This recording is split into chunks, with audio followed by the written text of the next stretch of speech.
श्री कृष्णा, राधे राधे भक्तों। बहुत बहुत स्वागत है आप सभी का हमारे किशोरी कृपा चैनल में। तो फ्रेंड्स, कल है राधा अष्टमी और राधा अष्टमी से महालक्ष्मी व्रत शुरू हो रहे हैं। महालक्ष्मी व्रत 16 दिनों तक चलते हैं, जो कि 11 सितंबर से शुरू होकर के और 24 सितंबर को समाप्त होंगे। तो जो लोग भी भक्तगण इन दिनों में माता लक्ष्मी की पूजा आराधना करते हैं, मंत्रों का जाप करते हैं, श्री सूक्त का पाठ करते हैं, उनके घर में सदा सर्वदा लक्ष्मी जी वास करती हैं। तो फ्रेंड्स, अगर आप व्रत करना चाहते हैं 16 दिनों का तो आप व्रत कर सकते हैं।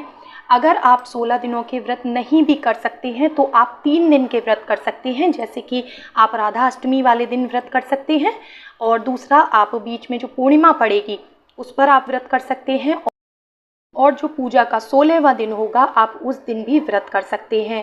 और मान लीजिए किसी भी कारण से अगर आप व्रत नहीं भी करना चाहते हैं तो केवल अगर आप इन दिनों में माता महालक्ष्मी का पूजन करते हैं तो वो बहुत ही अच्छा माना जाता है। तो देखिए, माता महालक्ष्मी की जो मूर्ति होती है वो कुछ इस तरह से आती है। ये मिट्टी की मूर्ति होती है।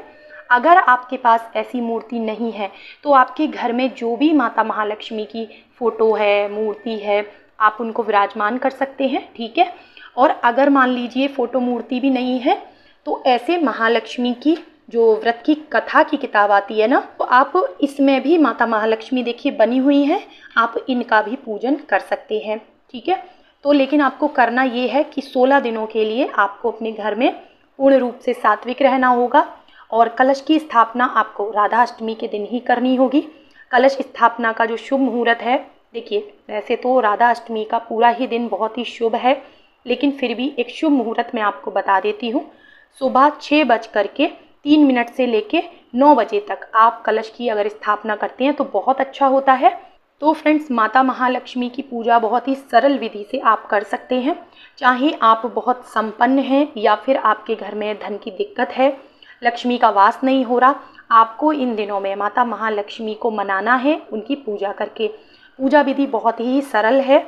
अगर आप किसी धातु की मूर्ति रख रहे हैं तो आप उन्हें पंचामृत से अभिषेक कराएं, नहीं तो आपने अगर मिट्टी की ऐसी मूर्ति ली हुई है तो आप उनको विराजमान करें। चौकी लगाएं, चौकी पे लाल रंग का आप कपड़ा बिछाएंगे और उसके ऊपर चावल का आसन या फूलों का आसन देते हुए माता महालक्ष्मी को आप विराजमान करें। श्रीयंत्र हैं अगर आपके घर में तो श्रीयंत्र को आप रख सकते हैं। इसके अलावा आपको कलश की स्थापना करनी है। कलश की स्थापना आप चावल रखें, आप अष्टदल कमल बना सकते हैं या फिर चावल की ढेरी करके पीतल का, तांबे का या मिट्टी का कलश ले लें और उसमें आप जल भरें, गंगा जल मिलाएं। उसके बाद आपको उसके अंदर अगर आपके पास कमलगट्टा है तो कमलगट्टा डाल लें, ठीक है। नहीं तो देखिए हल्दी की गांठ, लौंग, इलायची, दूर्वा, एक फूल आप डाल सकते हैं, अक्षत डाल लें आप। इस तरह से गोमती चक्र हैं अगर आपके पास तो वो आप डाल सकते हैं, ठीक है। नहीं तो कुछ नहीं है तो केवल आप लौंग, इलायची, हल्दी की गांठ, सुपारी, सिक्का इतना भी डाल के पंच पल्लव लगाएंगे, यानी कि 5 अशोक के या पान के पत्ते लगा के, और उसके ऊपर पूर्ण पात्र रखेंगे। पूर्ण पात्र का मतलब होता है एक कटोरी में आप चावल भर के और कलश के ऊपर रखें, कलश पर स्वास्तिक बनाएं, कंठ पर मौली बांधें और उसके ऊपर रखना है आपको नारियल। तो महालक्ष्मी व्रत में नारियल ही रखना है, ठीक है। दीप कलश की स्थापना नहीं होती है। और इसके बाद 16 दिनों तक आपको वो चौकी हिलानी नहीं है। तो अगर आप ये पूजा अपने घर के मंदिर में करना चाहते हैं, आपके घर में काफ़ी जगह है मंदिर में, तो आप अपने घर के मंदिर में भी कर सकते हैं, इसमें भी कोई दिक्कत नहीं है। मान लीजिए आपके पीरियड्स आ गए हैं, आप शुरू की पूजा नहीं कर पा रहे हैं, शुरू के दिनों की स्थापना नहीं कर पाए हैं, तो फिर आप पूर्णिमा के दिन कलश स्थापना कर सकते हैं, माता महालक्ष्मी को विराजमान कर सकते हैं। और मान लीजिए पूर्णिमा के दिन भी अगर नहीं हो पा रहा है, किसी भी कारणवश आपको कहीं जाना पड़ रहा है या कोई भी दुविधा है, तो फिर आप जो लास्ट का 16वां दिन होता है, आप उस दिन भी माता को विराजमान करके केवल 1 दिन की भी आप पूजा कर सकते हैं।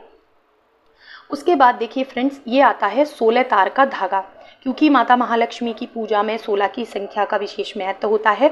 16 की संख्या में हमें पुष्प चढ़ाने चाहिए, 16 की संख्या में मिठाई, फल, सुहाग सामग्री, ठीक है। लेकिन अगर आप इतने सामर्थ्यवान नहीं हैं तो आपके पास जो है, जितना है, आप उतने में आप उनका पूजन करें।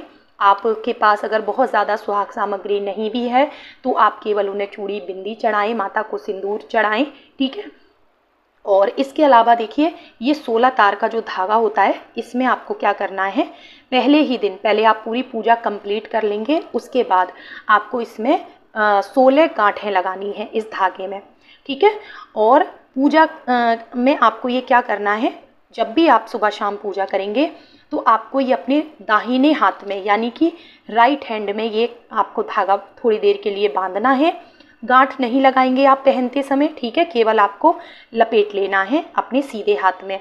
और उसके बाद आप यह मंत्रों का जाप करना है।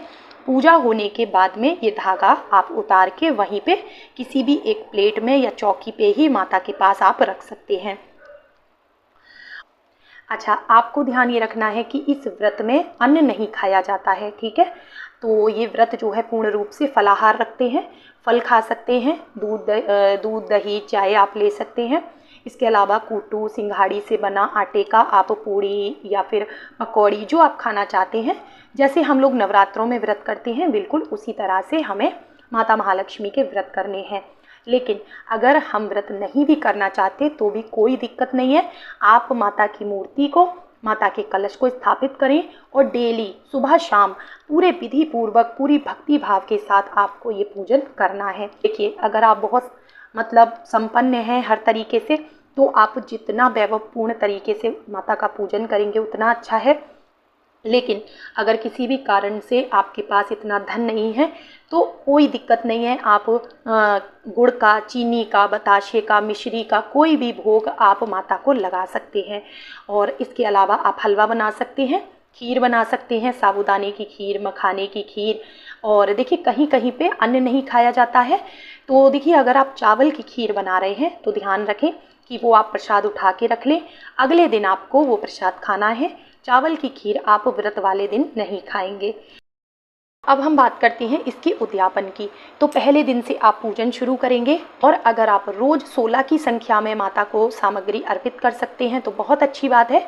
नहीं तो आप क्या करेंगे, 16वें दिन माता को आप 16 सुहाग सामग्री चढ़ा के या 16 तरह की आप पीस आप मिठाई के ले सकते हैं, फल के ले सकते हैं, इस तरह से आप माता को अर्पित करें और वो सुहागनों को आप बांट देंगे। 16 दीपक जला के आप आरती करें माता की, इस तरह से उद्यापन होता है। मान लीजिए इस बीच अगर आपका पीरियड आ गया है और आप उद्यापन नहीं कर पा रहे हैं तो आप पैसे उठा करके रख देंगे। अगली साल जो आप फिर से ये व्रत करेंगे, फिर से उद्यापन करेंगे, उसी में उन पैसों को मिला के आपको सब चीज़ें डबल करके उद्यापन करना होगा, ठीक है। 16 साल तक ये व्रत किए जाते हैं। 16 साल के बाद बहुत ही अच्छे तरीके से माता का उद्यापन किया जाता है और ये व्रत इतने प्रभावशाली होते हैं कि कोई भी इन व्रत को करे उन्हें इसका बहुत ही अच्छा फल देखने को मिलता है। कहते हैं कि निर्धन भी धनी हो जाते हैं इस व्रत को करने से। तो आप पूर्ण विश्वास के साथ कल राधा अष्टमी के दिन हो सके तो आप माता को विराजमान करें। और ज़रूरी नहीं है कि आपको ऐसी मिट्टी की ही मूर्ति लानी है, आपके मंदिर में जो भी माता लक्ष्मी की फ़ोटो या मूर्ति है आप उनको स्थापित करके और उनका पूरा विधिवत आपको पूजन करना है। और 16 माला आप माता महालक्ष्मी के मंत्रों का जाप कर सकते हैं, 16 बार श्री सूक्त का पाठ आप कर सकते हैं, ठीक है। 16 की संख्या क्योंकि इसमें बहुत ही ज़्यादा महत्व रखती है। और पूजा विधि अगर हो सका तो मैं कल आपके साथ शेयर करूंगी, सरल से सरल पूजा विधि बताऊंगी मैं आपको, जो कि आप आसानी से कर सको।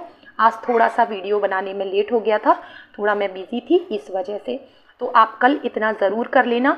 राधा अष्टमी पूजा से पहले सुबह में आप माता महालक्ष्मी की पूजा ज़रूर से कर लेना। तो उम्मीद करते हैं आपको आज का वीडियो पसंद आया होगा। कोई भी सवाल हो आपका तो आप कमेंट में पूछ सकते हैं। मिलती हूँ नेक्स्ट वीडियो में। राधे राधे।